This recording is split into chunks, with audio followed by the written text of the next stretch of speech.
अब बात lie detector test की, जिसमें आज बात करेंगे 72 घंटे बाद बदलने वाले उस जियो पॉलिटिक्स की, जिसकी वजह से कहीं खुशी है तो कहीं टेंशन हाई है, तो किसी को अपना सत्ता डोलते हुए नजर आ रही है, तो किसी की विस्तारवादी नीति पर लगाम लगने वाली है।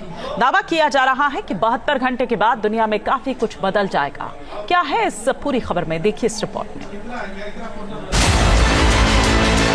72 घंटे में धरती की धुरी में बदलाव का सच।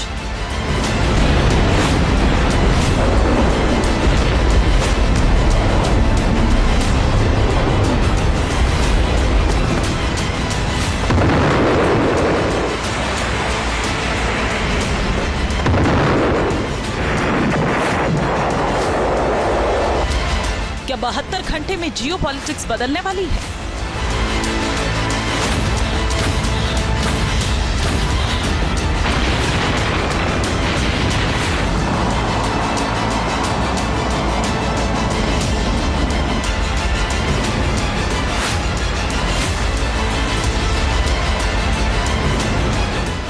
बहत्तर घंटे बाद चीन और रूस के खिलाफ बड़ा बदलाव होने वाला है।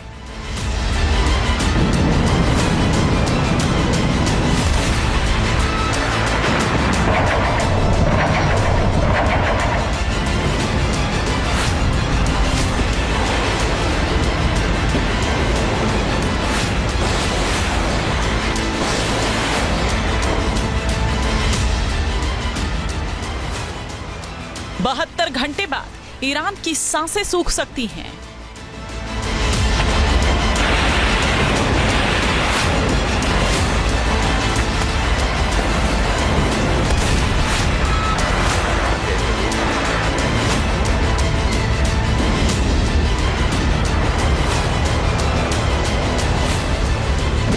बहत्तर घंटे बाद दुनिया में बहुत तेजी से बदलाव हो सकता है।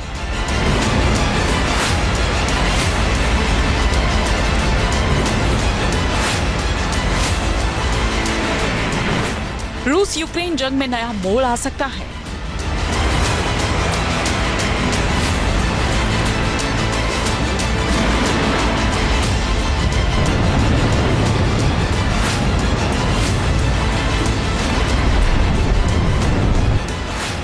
मिडिल ईस्ट में ईरान की उल्टी गिनती शुरू हो सकती है।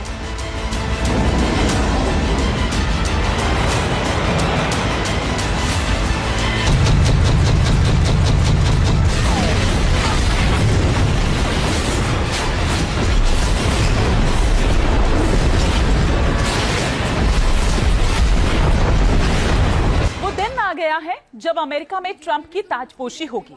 20 जनवरी, जिसका अमेरिका ही नहीं बल्कि पूरी दुनिया को इंतजार था, वो पल बस आने ही वाला है।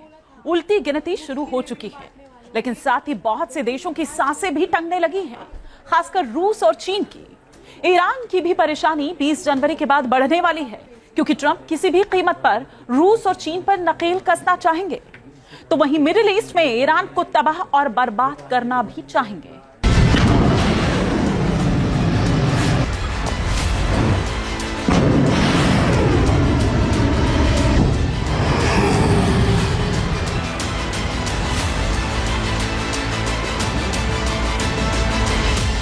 समंदर में गर्जना कर रहे इस स्टील्थ डिस्ट्रॉयर यूएसएस ज़ुमवर्ल्ड को गौर से देखिए। ये यूएस का सबसे बड़ा स्टील्थ मिसाइल डिस्ट्रॉयर है।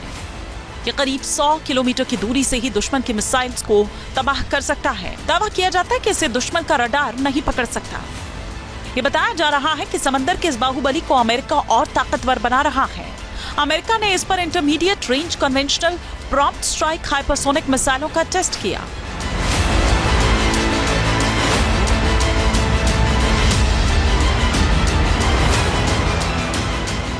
अमेरिका अपनी इस बाहुबली के जरिए चीन को प्रशांत महासागर में घेर रहा है। ये जहाज सी स्पैरो और टॉमहॉक मिसाइल जैसे वेपन से लैस है। इसके अलावा ये anti submarine rocket vertically launch कर सकता है। इसका computer guided missile system target को 102 किलोमीटर की दूरी से ही निशाना बना सकता है। इसके अलावा इसमें एडवांस्ड गन सिस्टम भी है। इसे लेजर वेपन या इलेक्ट्रोमैग्नेटिक रेलगन से भी लैस किया जा सकता है। जाहिर है अमेरिका चीन को उसकी हद बताना चाहता है और सब ट्रंप की सत्ता संभालने से पहले ही किया जा रहा है। और जब ट्रंप सत्ता संभाल लेंगे तब चीन पर नकेल लगनी और भी शुरू हो जाएगी।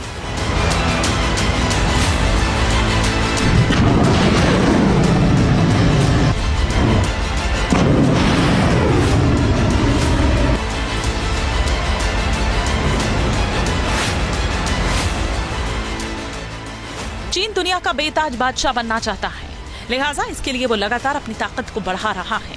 खासकर चीन अपनी वायुसेना को मजबूत कर रहा है और हाल ही में चीन ने आसमान में 6ठी पीढ़ी के लड़ाकू विमान उड़ाकर अमेरिका की नींद काफूर कर दी थी।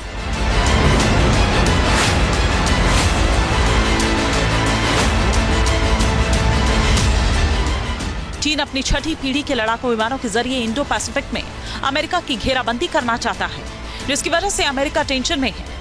ट्रंप की सत्ता संभालने से पहले ही अमेरिका भी एक्शन में है। अमेरिका ने चीन की घेराबंदी करने के लिए इंडो पैसिफिक में जैमर तैनात करने की योजना बना रहा है। अमेरिकी स्पेस फोर्स ने इंडो पैसिफिक में सैटेलाइट सिग्नल्स को जाम करने के लिए डिजाइन किए गए अपने जैमर को तैनात करने की योजना का खुलासा किया है। अमेरिका के इस जैमर का नाम है RMT यानी रिमोट मॉड्यूलर टर्मिनल। अमेरिका के इस जैमर का लक्ष्य है चीन के एक्सटेंडेड सैटेलाइट सर्विलांस नेटवर्क, जिसमें खास तौर पर याओगन सीरीज के सैटेलाइट शामिल हैं।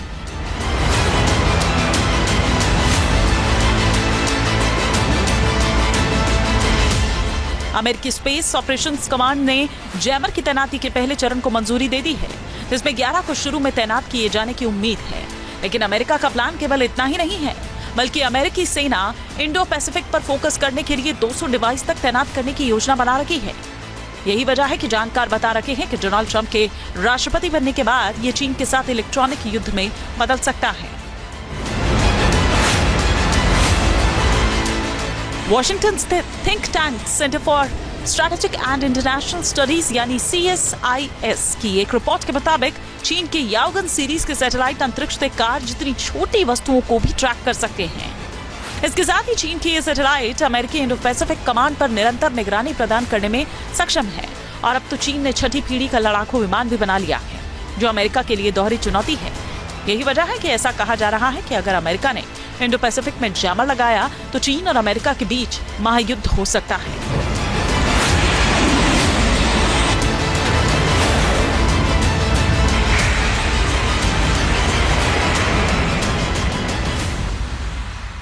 चीन का जो विवाद विस्तारवाद से रिलेटेड, चाहे वो फिलीपींस से हो, ताइवान से हो, अपने आप में ट्रंप इस पर काफी काम करेंगे, इस पर काफी ड्रामेटिक सख्त स्टैंड भी ले सकते हैं। बट जितनी सख्ती करी जाएगी उसी हिसाब से उसका एक रिजल्ट निकलेगा, और वो रिजल्ट शायद हो सकता है एग्रेशन, एक लड़ाई का माहौल भी अपने आप में आ सकता है। बट ज्यादा बड़ी बात ये सोचनी चाहिए हमें, या समझनी चाहिए कि अगर वो चीन के विस्तारवाद को रोकना भी चाहें तो वो चीन के ऊपर डिपेंड करेगा, डिप्लोमेटिक रिलेशंस पर डिपेंड करेगा, किस तरह से चीन और US इकट्ठे आ पाते हैं एक दूसरे को सिर्फ रोकने के लिए।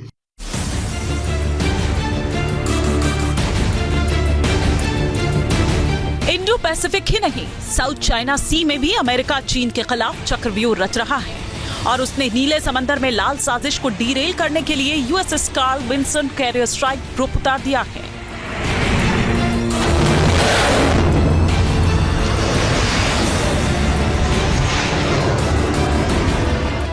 अमेरिका का ये बाहुबली समंदर में तैरता हुआ काल है, क्योंकि इस पर 90 लड़ाकू विमान तैनात किए जा सकते हैं। अमेरिका के इस विध्वंसक स्ट्राइकर पर F-18 सुपर हार्नेट तैनात रहता है। जाहिर है इस घेराबंदी से चीन तिलमिलाया हुआ है। चीन ही नहीं, रूस के खिलाफ भी अमेरिका लगातार चक्रव्यूह रच रहा है।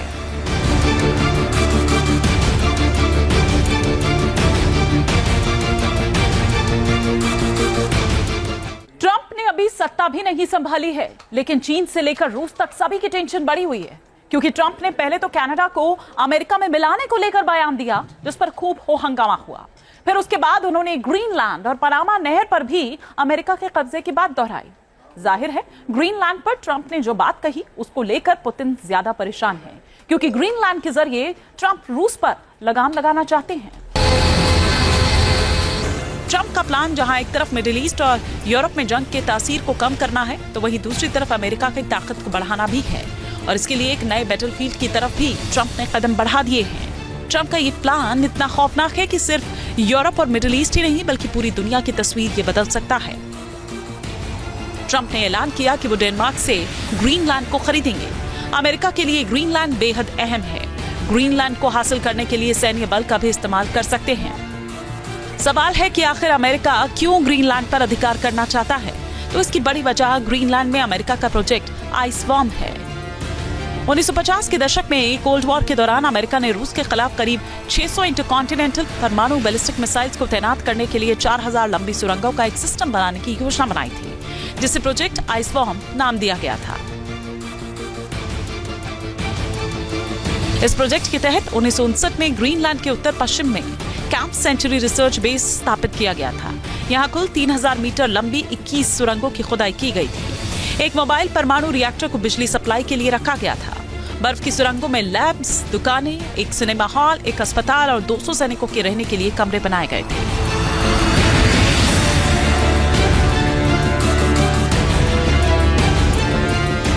इस प्रोजेक्ट को इसलिए बनाया गया था कि अमेरिकी मोबाइल लॉन्चर बर्फ के नीचे सुरंगों को पार कर सकते थे और रूस को निशाना बनाकर मिसाइलों को लॉन्च करने के लिए खुद को तैयार कर सकते थे, परमाणु हमला कर सकते थे। हालांकि कुछ साल बाद ही ग्रीनलैंड में ग्लेशियर के हिलने से ये प्लान फेल हो गया और 1967 में अमेरिका ने इस बेस को छोड़ दिया। लेकिन आज भी ग्रीनलैंड में बर्फ के नीचे अमेरिका का ये अंडरग्राउंड परमाणु पाताल लोक मौजूद है, जिसे ट्रंप ने फिर से जिंदा करने का प्लान बनाया है।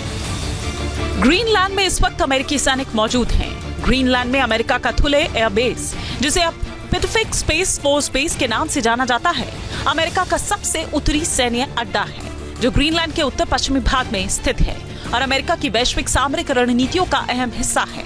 थुले बेस पर 600 से ज्यादा अमेरिकी सैनिक तैनात हैं। ये बेस आर्कटिक क्षेत्र में अमेरिकी वायुसेना और अंतरिक्ष बल के लिए रणनीतिक हब के रूप में कार्य करता है।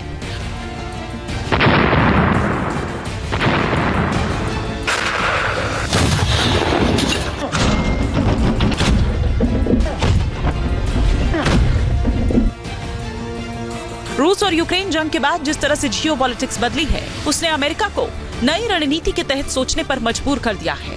रूस भले ही यूक्रेन के साथ जंग में उलझा है, लेकिन वो चीन के साथ मिलकर अमेरिका के खिलाफ रणनीति बना रहा है। मिडिल ईस्ट में भी अमेरिका के खिलाफ ईरान को रूस सपोर्ट कर रहा है। यही वजह है कि ट्रंप का पहला टारगेट ईरान बताया जा रहा है। ट्रंप की मंशा क्लियर है, किसी भी कीमत पर मिडिल ईस्ट में ईरान के बढ़ते वर्चस्व को जमींदोज करना। इसके लिए उन्होंने बाकायदा प्लान भी बना लिया। ईरान पर दबाव बनाकर ट्रंप अपनी शर्तों के जरिए झुकाना चाहते हैं। ईरान में बगावत भड़काना चाहते हैं।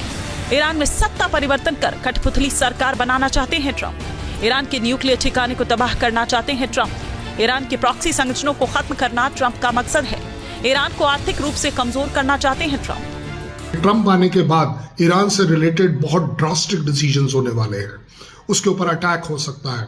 ऑलरेडी हम देख रहे हैं कि उसकी ताकत ना बढ़े, उसके लिए अमेरिका इजराइल को फ्री हैंड देता चला जा रहा है। सबसे बड़ा जो केंद्र बिंदु होगा वो शायद ईरान की न्यूक्लियर पावर का होगा, जिसमें यूएस पूरी तरह से कोशिश करेगा कि वो उसे आइसोलेट करे, उसे न्यूक्लियर पावर ना बनने दे, उसकी इकॉनमी इतनी वीक कर दे कि वहाँ के लोग अपने ही खमैनी के खिलाफ हो जाएं और उसे उसके विरुद्ध तख्ता पलट कर दे।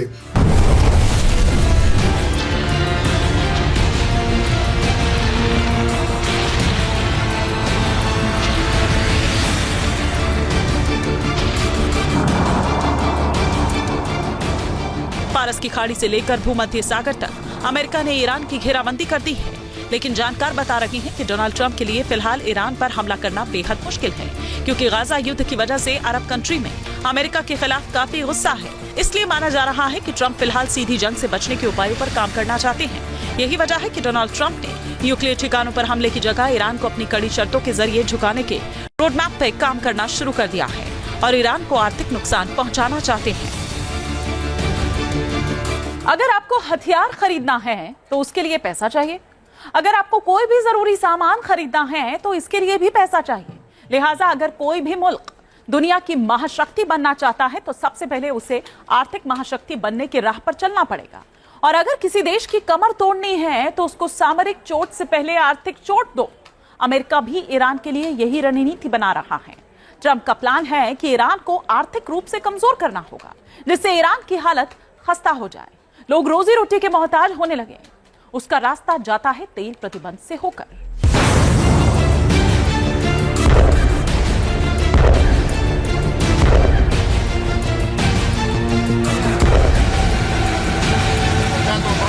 ट्रंप का प्लान है कि ईरान पर इतना आर्थिक प्रतिबंध लगा दूं कि ईरान की सांसें उखड़ने लगे। ईरान में खामेनेई के खिलाफ बगावत के सुर उठने लगे। जब ईरान की जनता रोटी कपड़ा के लिए सड़कों पर होगी तो ईरान में तख्ता पलट किया जा सकता है।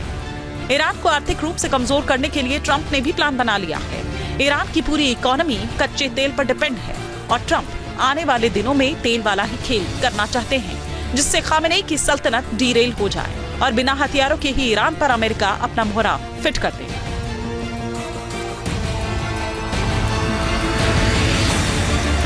तो सबसे बड़ा सवाल यही है कि क्या 72 घंटे बाद दुनिया की धुरी बदलने वाली है?